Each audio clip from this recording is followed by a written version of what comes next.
Good afternoon, you ruddy lovely people. It is the day after the night before Tottenham Hotspur travelled to Norway and came away with a point in the Champions League against Bodo Glimt, who were brilliant last night, by the way. Credit where it's due. Real carpet football, one-touch football. They were lovely on the eye. And if they took their chances, if they buried that penalty in the first half, they would have come away with all 3 points. But Spurs stayed in the game, showed some real resilience and fight towards the back end, and came away with a point. Were we the better team? No. Bodo were the better team by a country mile. But this season, every game we've been competitive. The game has still been on in the final minutes. And that's something I see happening going forward under Thomas Frank. Countless times last season, we were out of games 30 minutes in. Unless we're 3 or 4-0 down in like 20 minutes, I think we're in pretty much every game we're going to get involved in this season. I really, really do. The whole team were pretty poor last night. There were a lot of poor performances. Jed Spence, I thought, was poor. But I'm not going to really rip into him because most of the time, he's pretty solid. Same with someone like Kevin Danzo, you know. Last night didn't step in anywhere near as much as someone like Romero would. Not as good in the air. I thought he was poor. But 9 times out of 10, he'll give you a 7 out of 10. He's a consistent, solid centre-back who does the job. Porro, not particularly great last night. Got a good assist, though. Still put in some good crosses. And like the others, 9 times out of 10, he's pretty good. But there were a couple of players who were poor last night, who were poor against Wolves, who were poor against Brighton, who were poor last season, who were poor the season before that. And I've tried to make excuses for these 2 players. The 2 players I'm talking about are Richarlison and Johnson. Now, you've got certain sections of the fan base that absolutely love these 2 and will defend them until the cows come home. And I've tried to make excuses at times for both of them, you know. Tried to say maybe it's the system under Ange, you know, for Richarlison under Conte. Maybe it's, you know, they're being played in the wrong positions. Maybe they need different roles. Maybe, you know, they're being unlucky with not having a consistent run of games. I've seen enough of these 2 now for multiple years to know, in my opinion, as brutal as this sounds, they will never be at the level I want them to be. Never be at the level to properly compete for things in the Premier League, in the domestic cups. And in my opinion, again, sounds brutal. The sooner we get rid of these 2 and replace them, the better. And for the people who stick up for them and say they are good enough, name me one other traditional Big Six team that doesn't just take them in their first team, takes them in their squad. Liverpool wouldn't have them in their squad. Arsenal wouldn't have them in their reserves. Chelsea aren't taking them. City aren't taking them. United, as bad as they are, aren't taking them. I'm looking at Aston Villa. Are they starting either of those 2 players? Not a chance. Newcastle? No. Crystal Palace? Are they picking Johnson over Sarr? No. So why are we sticking up for these players and saying they're good enough when no other team in the top half of the table would take them? They're not good enough. With Johnson last season, where I stuck up for him was that he was scoring goals. As a winger, you want more than just that. You know, he's not a striker. You can just put up with that as a striker. As a winger, you want more. But I said, no, he at least deserves, you know, another season to try and prove himself, show that he's good enough. Because despite the horrific performances, despite never taking on his man, he's our top scorer in a crap season. He's gotten us out of a lot of trouble and won us the Europa League. So give him a little bit more time. So far this season, diabolical. Scored in the first couple of games, crap performances, hasn't scored since then, awful. And where Johnson deserves to get absolutely slated is when he plays awful and doesn't score, because he is bad, man. I've never seen such a slow, fast winger. This guy's meant to be quick. It's such a paradox. He's meant to be quick. Well, he is quick. He's a quick footballer, but he never takes on his man. And I think to myself, is that a lack of confidence? I don't think it is. I think he just knows that he doesn't have the ability to. Someone like Mohamed Kudus backs himself because he knows he's good enough to take on his man and a lot of the time beat him, rip him to shreds, skin him. Same with someone like Wilson Odobert. You know, there's a lot to improve on there. He's nowhere near the finished article, but he will take on his man. And I don't think it's because he's necessarily confident. I just think it's because he knows he has the ability. I think Johnson knows that he doesn't have the ability. I think he knows that he can't take on his man. You know, he's not capable of it. He's out there hugging the touchline in games, doing nothing. Every time he gets the ball, he slows it down, takes unnecessary touches and plays it sideways. I think this guy brings down the whole team performance. Basically, that right-hand side when he's out there, it's pointless going there. Same with the left. and he's just nowhere near good enough. Thank you for the goals, Johnson. Thank you for the memory in Bilbao of scoring that scrappy goal. What he is good at is making runs at the back post.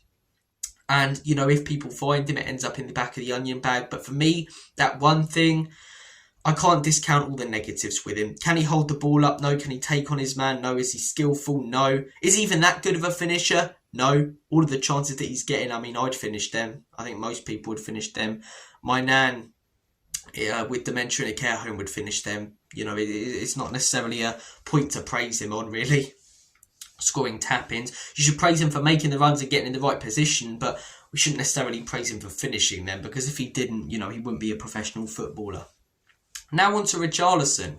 We've had Richarlison for even longer. First season under Antonio Conte, I think he scored like 1 goal. He was just absolutely dreadful. We brought him in for what, like 50, 60 million? He scored 1 goal.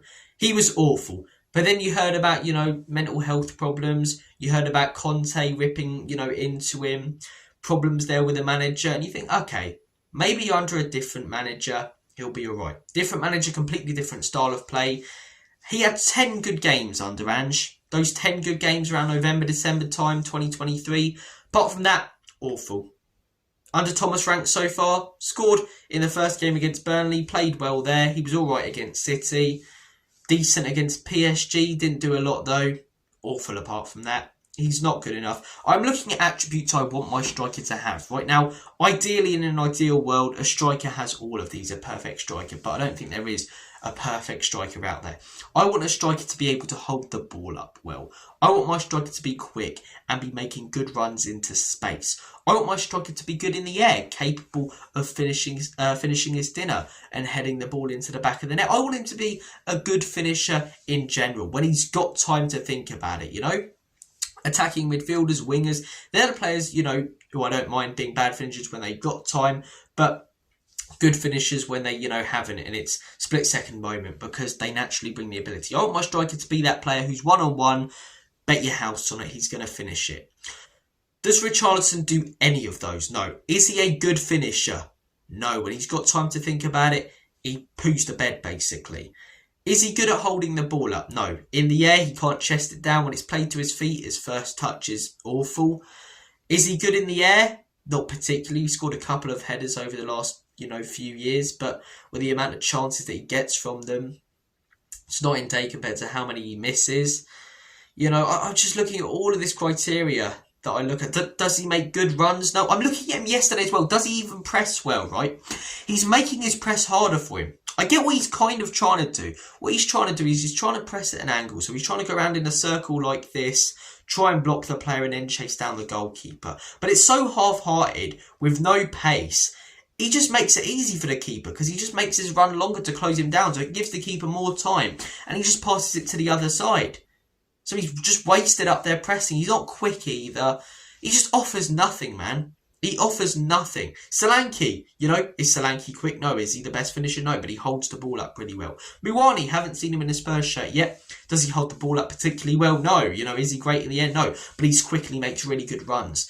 All of these key criteria that you assess strikers on, Richarlison doesn't tick one box. It makes you question why he's been here for all these years. And seriously, if we want to compete for things, we've got to sell him and move on. We've got to stop sticking up for players of his quality. That's a big problem in our fan base. We constantly say, under a different manager. I've been guilty of it in the past. Under a different manager, in a different system. Sometimes we've just got to admit that certain players have nothing, you know? Because the good players, even when they're in the wrong system, played in the wrong role, they show something that makes you go, yeah. Bergvall last season, you know, showed something that makes me go, there's a player in there. Odegaard in the last few games, showing something that makes me think, yeah, there could be a player here. There's something to be worked on. I don't see anything that can be worked on with Johnson and Richarlison. Neither of them are particularly young, especially Richarlison. So it's not like they're, you know, 19, 20 and it's going to take loads of time. Johnson's kind of in his prime. Richarlison's just past it. Yeah, I think we've got to move these on. I think they're actually only going to get worse from now on. And I'm looking at players like Mohamed Kudus on the right. Fantastic footballer, real flair player, always takes on his man, great ability. I'm looking at Xavi Simons when he's played in that 10, top quality, you know, number 10, an attacking midfielder, real great agility, drops the shoulder better than most players in the Premier League in my opinion. I'm looking even at Odegaard right now, good player in there. And then I look at Richarlison and I look at Johnson. Every time I see them in the team sheet, every time I see them get brought on, I sigh, because I just know that their performances aren't going to be particularly great and the team performances are going to drop because of them. For me, we've got to start being brutal. Thomas Frank, you know, sounds like he's a fan of Richarlison, but we needed that left winger at the end of the summer. We didn't get it. We've got to bring one in January. And if Solanke really don't start ripping it up, we've got to bring in a striker. I don't have a problem with Solanke being a backup striker, but just like other players, do any of the top teams take him? No. That's one of my big arguments when people say, oh, this player can be all right. This player, you know, is being let down. Do any of the other top teams take a lot of these players that we overrate in our team? Bentancur, Sarr, Richarlison, Johnson, you know, these kind of players. They don't.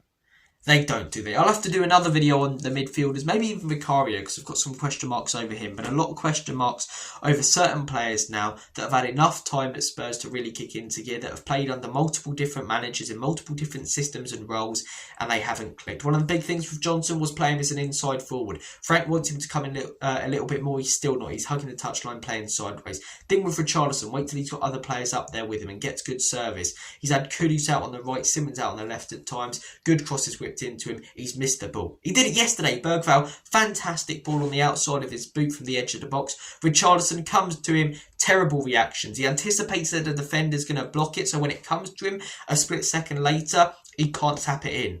You shouldn't anticipate that the defender's going to block it. Anticipate that it's going to fall to you, so that when it does, you react quickly. Striker's instincts, man. He doesn't have them. These players don't have them. No other top team takes them. We've got to be brutal. We've got some real quality in the squad right now. It's about keeping that quality, playing to their strengths, and replacing the players who are sort of dropping the performances down and dropping the team level down. We bring in a top striker, a top winger in January. We've got a very dangerous attack with Kudus on the right and Simmons in the 10. Food for thought. Guys, I'm going to make like a banana and split. Take care of yourselves, and as always and forever, come on, you Spurs.